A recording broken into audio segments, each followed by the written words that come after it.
Bienvenue chers abonnés et fidèles de la chaîne YouTube Alerte Info France. Nous vous retrouvons aujourd'hui pour une nouvelle édition consacrée à une situation humanitaire de plus en plus préoccupante dans l'est de la République démocratique du Congo. Dans le territoire de Walikale, au nord Kivu, une crise humanitaire silencieuse mais grave est en train de prendre de l'ampleur, marquée par un afflux massif de populations déplacées fuyant les violences armées.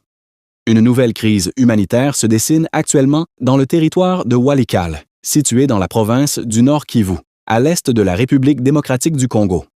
Les villages de Biriko et Busurungi, localisés dans le groupement Walo-à-Luanda, font face à un afflux important de populations déplacées internes. Depuis le 6 avril 2026, plusieurs centaines de ménages ont fui leur localité d'origine dans le groupement Ziralo, en territoire de Kalessé, dans la province du Sud Kivu. Ces déplacements sont directement liés aux affrontements opposant les rebelles de l'AFC/M23 aux forces armées de la République démocratique du Congo, appuyés par les groupes d'autodéfense appelés Wazalendo.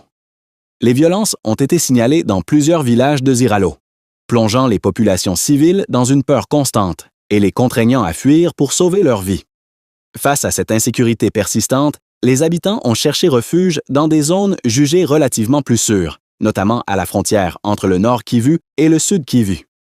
Cependant, les localités d'accueil comme Biriko et Busurungi ne disposent pas des infrastructures nécessaires pour absorber un tel nombre de déplacés. Déjà fragilisées par des défis logistiques et humanitaires, ces zones se retrouvent aujourd'hui sous une pression extrême. Selon des sources administratives locales, les conditions de vie des déplacés sont particulièrement précaires. Une grande partie de ces populations passent la nuit à la Belle Étoile, faute d'abris suffisants pour les accueillir. D'autres familles trouvent refuge auprès des communautés locales, qui partagent leurs maigres ressources malgré leur propre vulnérabilité. Le manque de nourriture constitue l'un des défis majeurs dans ces zones, où les réserves disponibles s'épuisent rapidement. L'accès à l'eau potable est également très limité, exposant les populations à des risques sanitaires importants. Les structures de santé locales sont débordées et ne disposent pas des moyens nécessaires pour répondre à cette urgence. À cela s'ajoute l'absence d'un dénombrement officiel des déplacés, ce qui rend difficile l'évaluation précise de l'ampleur de cette crise humanitaire. Pendant ce temps, de nouveaux ménages continuent d'arriver chaque jour, aggravant davantage la pression sur les ressources déjà insuffisantes. Face à cette situation alarmante, les autorités du groupement Walo-à-Luanda lancent un appel urgent aux organisations humanitaires. Elles demandent une intervention rapide afin d'évaluer les besoins, d'enregistrer les déplacés et de fournir une assistance adaptée. Sans une réponse immédiate, la situation risque de se détériorer davantage, mettant en danger la vie de milliers de personnes. Cette nouvelle vague de déplacements illustre une fois de plus les conséquences dramatiques de l'insécurité persistante dans l'est de la RDC.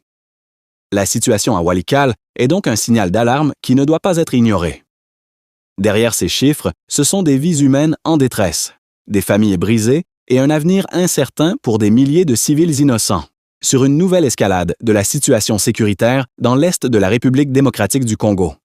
Dans le territoire de Rutshuru, au nord Kivu, de violents affrontements ont été signalés, ravivant les inquiétudes sur une dégradation continue de la sécurité dans cette région déjà fortement touchée par les conflits armés. De nouveaux combats ont été signalés depuis les premières heures de la matinée du vendredi 10 avril 2026 dans le territoire de Rutshuru, au nord Kivu.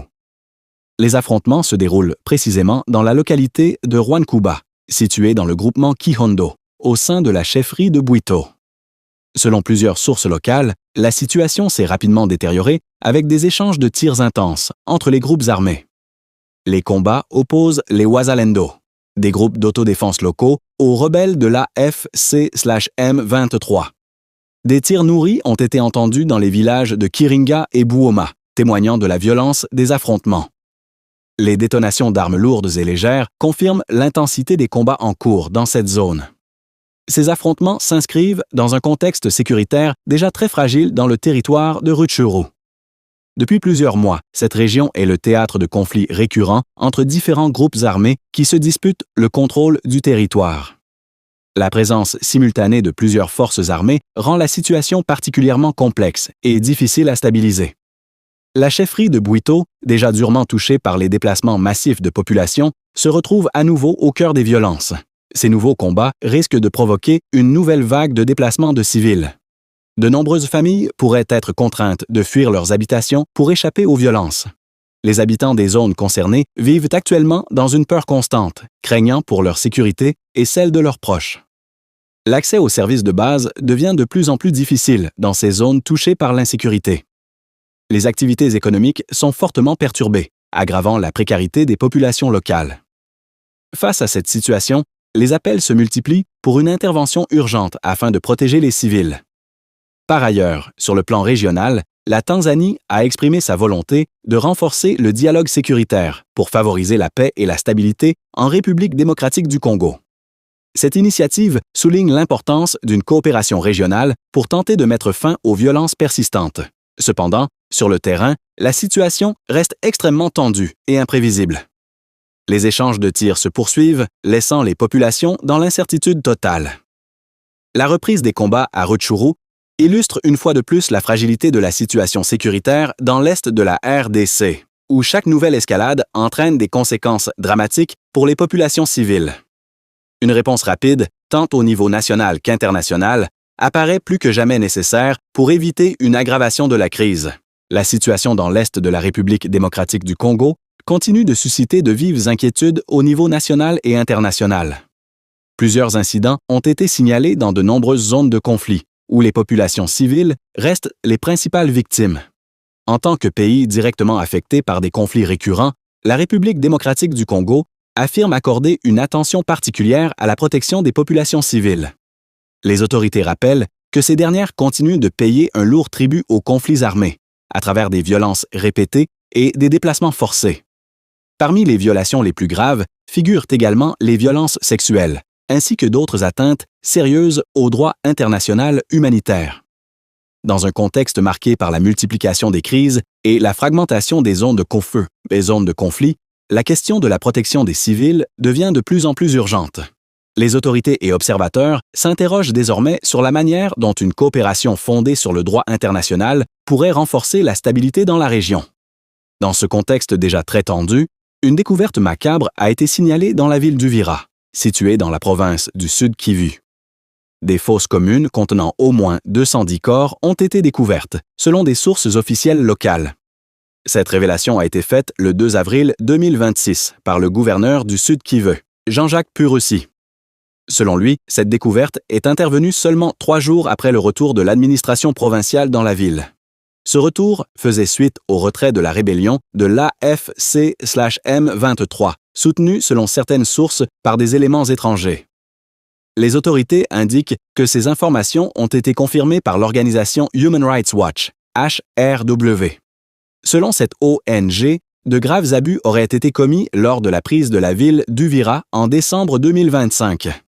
Des chercheurs de HRW affirment avoir documenté des exactions attribuées au groupe armé M23 et à des forces militaires alliées lors de cette occupation.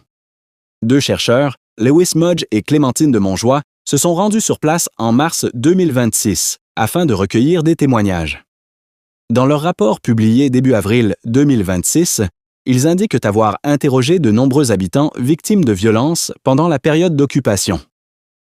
Selon ces témoignages, des opérations de fouilles systématiques auraient été menées dans la ville par des combattants armés. Les civils, notamment des hommes et des jeunes garçons, auraient été accusés de collaborer avec des groupes d'autodéfense appelés Wazalendo. Ces accusations auraient conduit à des arrestations, des disparitions forcées et, dans certains cas, des exécutions. Plusieurs familles affirment encore aujourd'hui être sans nouvelles de leurs proches disparus. Face à ces révélations, les autorités provinciales du Sud-Kivu ont exprimé une vive inquiétude et appellent à une réaction internationale. Elles demandent une attention particulière de la communauté internationale, comme cela a été le cas pour d'autres crises dans la région des Grands Lacs. Selon elles, la situation actuelle dans l'est de la RDC pourrait s'apparenter à des actes d'une gravité extrême nécessitant la situation dans l'est de la République démocratique du Congo reste donc critique, marquée par des violences persistantes et des accusations graves de violation des droits humains. La protection des civils et la recherche de la vérité apparaissent aujourd'hui comme des priorités urgentes pour la stabilité de la région. La situation dans l'est de la République démocratique du Congo reste donc extrêmement préoccupante. Entre déplacements massifs de population, combats persistants et graves violations des droits humains, les civils continuent de payer un lourd tribut. Plus que jamais, une mobilisation nationale et internationale semble nécessaire pour tenter de stabiliser la région et venir en aide aux populations affectées. Merci de nous avoir suivis sur Alerte Info France. N'oubliez pas de vous abonner, de liker et de partager cette vidéo pour soutenir notre travail et rester informé en temps réel. Activez également la cloche de notification pour ne manquer aucune de nos prochaines publications. À très bientôt pour une nouvelle édition sur Alerte Info France.